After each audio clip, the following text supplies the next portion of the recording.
And one really, really cool thing about these, which goes into my tip for today, since we're kind of in the tip part, is when you're sharpening anything, if you want to resharpen it the same way, you need to have an index on it, right? Makes sense.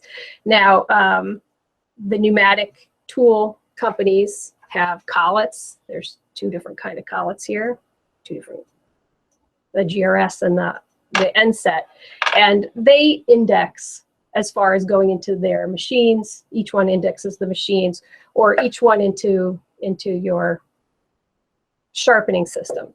But I don't want to talk about that so much. I want to talk about indexing the graver itself in the collets. Okay.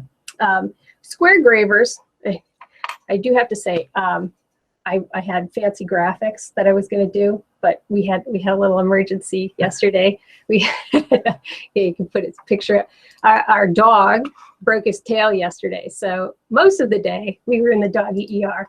So he's good, but in absence of, there's our puppy. There's our puppy. In absence of our in our fancy graphics, I have okay, visual aids. All right. Okay. So if we have our collet and we have our square graver, right? Now the collet's this. Right. Okay, that's what we're talking about. Right. So okay. And our square graver. Right. Square gravers are relatively easy to index because if you have a set screw, you usually put it on the flat. It'll come in on the flat. Right. Or you can make on this part here, on this part, you can make a flat, and you can try to get it. You can set it like this if there was a flat there. Okay. If there's not a flat there, of course, it's going to spin. Right. And it's not that important if you have the graver and you never intend to take it out of the collet, because wherever it is, it's going to be there. But on my bench, stuff is getting taken out of collets all the time. So I always like to have an index right on the graver itself, so that when it goes out of the collet, I can put it back in. And it goes the same way. And it goes the same way, right. So if you have a flat. I figured that out the hard way. Right. If you have a flat and you know which way it's going to go in, that's pretty obvious. Okay. But when you have a round stock, here's my Tabasco. This is my round stock, right? My round stock graver in there. Right. And I have a black line here. If you imagine that's where the point would be down there. Okay. Hold it a little bit closer to see the black line. Yeah. Oh, there's our, okay. Right. So if you have a round in the collet, yep, and you sharpen it, great. But if it comes out of the collet for some reason, now how do you get that right back where it is, right? It's here, it's here. Now, yes, you can slap it in there, try to line it up, make your best guess, and re-index everything. You can do that. But if you put a flat spot on the back, right, yep, then the set screw would go into the flat spot. So you want to put the flat spot on the same place on every graver so that it's consistent, right? What I would do if I was making a graver from a round blank, okay, first thing I do is I set an index. I put the flat spot on the back. I bet you're the only one. No, I bet you I'm not. But I would put the flat spot on the back. Okay.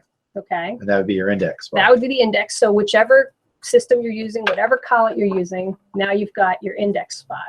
Then I go and I make my graver with my, whatever tools you set all your do. angles up and everything. Now, why did I just tell you that? Yeah. I did because Vallorbe came up with flat spots on their gravers that they have pre-done. Oh, wow. See that there? There it is. Oh. So there's a flat spot, and it's parallel to the center line. So when I make a flat spot on my sharpening equipment, it could be parallel, but usually it's a little off. Still works fine. Okay. Okay. So now the question is, what does it fit? It fits NSET collets, and it fits GRS collets. So all of them fit in here. So the flat spots that are already on these carbides fit. So they're universal, and they're very cool. That's so That's extremely cool. It is. It's very cool. And I'm glad that they came up with, an improvement, something that's really nice, because I mean, there's other carbides on the market. They work very nicely. But they're not, I mean, the first thing I'm doing is indexing them. Well, I just have like 20 collets. But but you're right. You always need one more, something, and you pull it out, and then you can't reset your graver. So you're taking it out, and then here it is on your bench. Fine. But that's very cool, and it's indexed, so it's always going to be the same. That's smart. Right, and of course, because they have, because in the manufacturing they're doing this, right? They've put that in there. That's awesome. Right, that is perpendicular to the face angle. To participate in future live Precision Bench webcasts, like Engraver.com and/or Precision Bench on Facebook. Registrants also receive links to replay videos they can watch at their convenience in the future.